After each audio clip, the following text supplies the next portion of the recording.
로마서 9장. 하나님의 주권으로 이스라엘을 선택하심. 나는 그리스도 안에서 진리를 말하고 거짓말을 하지 않습니다.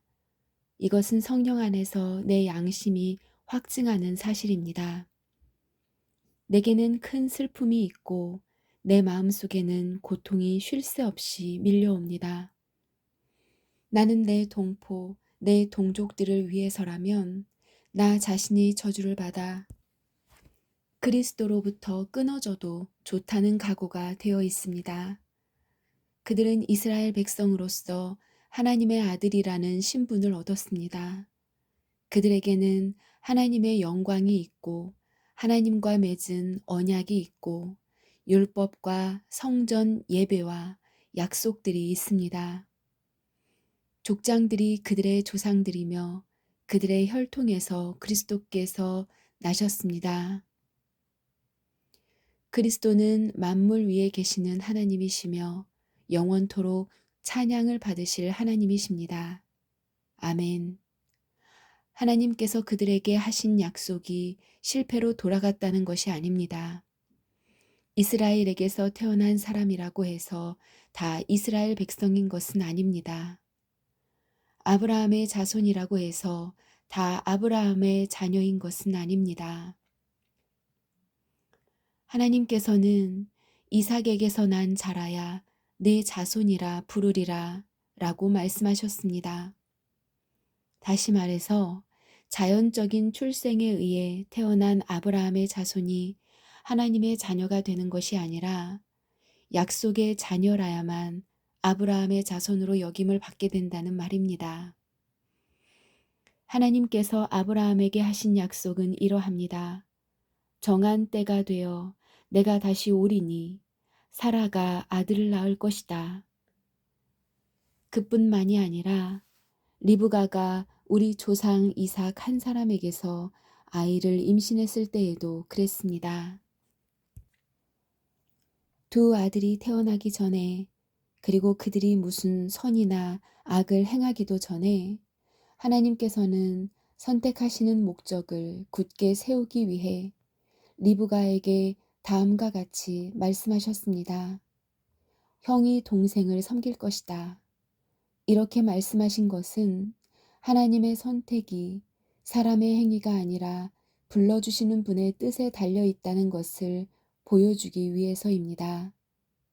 이것은 내가 야곱을 사랑하고 에서는 미워했다라고 기록된 대로입니다.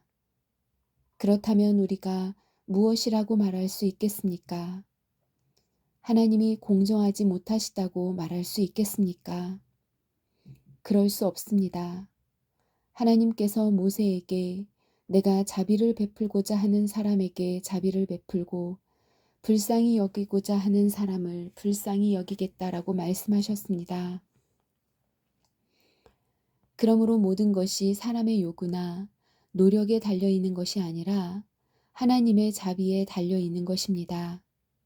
이런 이유로 하나님께서는 파라오에게 내가 너를 왕으로 세운 것은 너를 통해 내 능력을 나타내고 내 이름을 온 땅에 두루 전하기 위함이다 라고 말씀하셨던 것입니다.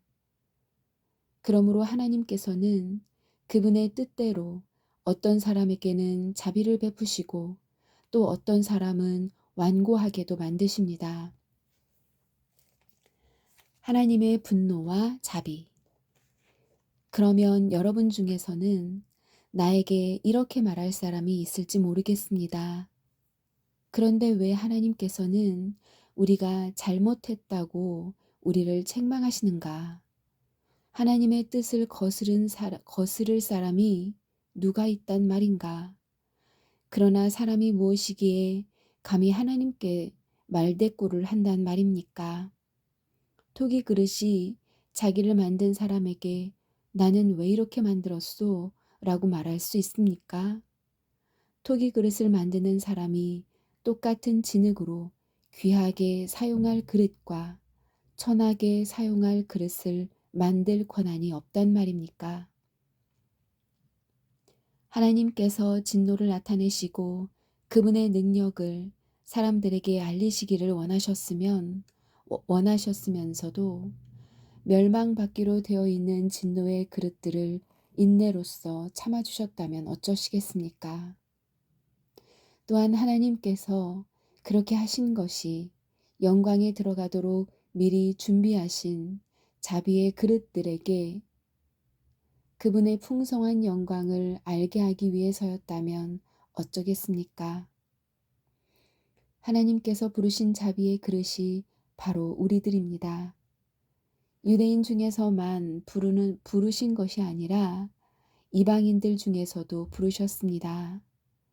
호세아의 글에도 이런 말씀이 있습니다. 내 백성이 아니라고 말했던 사람을 내 백성이라 부르겠고 내가 사랑하지 않았던 사람을 사랑하겠다. 그리고 이런 말씀도 있습니다. 너희는 내 백성이 아니라 그들에게 말한 그곳에서 그들은 살아계신 하나님의 아들이라고 불리게 될 것입니다. 또한 이사야는 이스라엘에 관해 이렇게 외쳤습니다. 이스라엘 자손들의 수가 바닷가의 모래처럼 많을지라도 남은 자만 구원을 얻을 것이다. 주님께서 약속하신 말씀을 이 땅에서 신속하고 철저하게 이루실 것이다. 또 일찍이 이사야가 이렇게 예언한 것과 같습니다. 만군의 주님께서 우리에게 후손을 남겨두지 않으셨다면 우리는 소돔처럼 되고 고모라처럼 되었을 것이다. 이스라엘과 복음. 이러한 사실에 대해 우리가 뭐라고 말하겠습니까? 의를 추구하지 않았던 이방인들이 믿음에서 나오는 의를 얻었습니다. 그러나 이스라엘은 의의 율법을 추구했지만 그것을 얻지 못했습니다. 왜 얻지 못했을까요? 그것은 그들이 믿음에서 나오는 의를 추구한 것이 아니라 그 의가 마치 행위에서 나오는 것으로 생각하고 의를 추구했기 때문입니다. 그래서 그들은 갈림돌에 걸려 넘어지고 말았습니다. 성경에 보아라, 내가 시온의 사람들의 발에 부딪히게 하는 돌과 사람들을 걸려 넘어지게 하는 바위를 놓으리니 그를 믿는 사람은 부끄러움을 당하지 않을 것이다 라고 기록된 것과 같습니다. 10장. 성도 여러분, 나는 내 동족 이스라엘 백성이 구원받을 수 있기를 하나님께 진심으로 갈망하며 기도합니다. 이스라엘에 관해 나는 이렇게 증언할 수 있습니다. 그들은 하나님께 대한 열심이 있습니다만 그 열심이 지식에 기초하고 있지 않다는 것입니다. 그들은 하나님께서 주시는 의를 알지 못하고 자신의 의를 세우려고 노력하였기 때문에 하나님께서 주시는 의에 복종하지 않았습니다.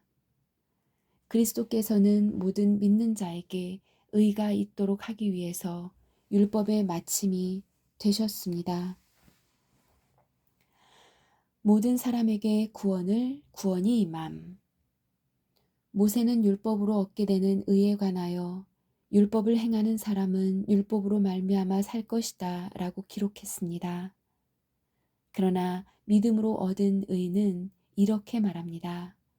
너는 마음속으로 누가 하늘에 올라간단 말인가 라고 말하지 마라. 이 말은 그리스도를 땅으로 모셔 내려오겠다는 뜻입니다. 또는 누가 땅 아래로 내려간단 말인가 라고 말하지 마라. 이 말은 그리스도를 죽은 사람들로부터 모셔 올리겠다는 뜻입니다. 성경이 무엇이라고 말합니까? 말씀이 내게 가까이 있으니 네 입에 있고 네 마음에 있다. 이것이 바로 우리가 선포하는 믿음의 말씀이다. 여러분이 만일 여러분의 입으로 예수님을 주님이시다 라고 고백하고 또 마음으로 하나님께서 그리스도를 죽은 자들 가운데서 다시 살리신 것을 믿으면 여러분은 구원을 얻을 것입니다. 여러분은 마음으로 믿어 의롭다함을 얻으며 입으로 고백하여 구원을 얻습니다. 누구나 부끄러움을 당하지 않을 것이다. 유대인이나 그리스인이나 차별이 없습니다. 동일한 주님께서 모든 사람의 주님이 되시며 그를 부르는 모든 사람에게 풍성한 복을 주십니다. 그것은 누구든지 주님의 이름을 부르는 자는 구원을 얻을 것이기 때문입니다. 그러면 그들이 믿지 않는 분을 어떻게 부를 수 있겠습니까? 또 그들이 들은 적이 없는 분을 어떻게 믿을 수 있겠습니까? 그들에게 선포해 주는 사람이 없는데 어떻게 그들이 들을 수 있겠습니까? 그들이 보냄을 받지 않았다면 어떻게 선포할 수 있겠습니까? 좋은 소식을 전하는 사람들의 발이 얼마나 아름다운가 라고 기록된 말씀처럼 말입니다. 그러나 이스라엘 백성이 다 복음을 받아들인 것은 아닙니다. 이사야가 이렇게 말하였습니다. 주님, 우리가 전한 것을 누가 믿었습니까? 따라서 믿음은 말씀을 듣는 것에서 얻게 되고 말씀 듣는 것은 그리스도의 말씀을 통해서 얻게 됩니다. 그러면 내가 묻겠습니다. 이스라엘 백성들이 복음을 들어본 적이 없단 말입니까? 아닙니다. 그들은 분명히 들었습니다. 그들의 소리가 온 땅에 퍼졌고 그들의 말이 땅 끝까지 이르렀다 라고 성경에 기록되었습니다. 내가 다시 묻겠습니다. 이스라엘 백성이 알아듣지 못했습니까? 그렇지 않습니다. 먼저 모세가 한 말을 들어봅시다. 내가 내 백성이 아닌 사람으로 너희를 시기하게 만들겠고 깨달음이 둔한 백성으로 너희를 화나게 하겠다. 또 이사야는 담대하게 이렇게 말했습니다. 나를 찾지 않던 사람들에게 내가 만나주고 나를 구하지 않던 사람들에게 내가 나타났다.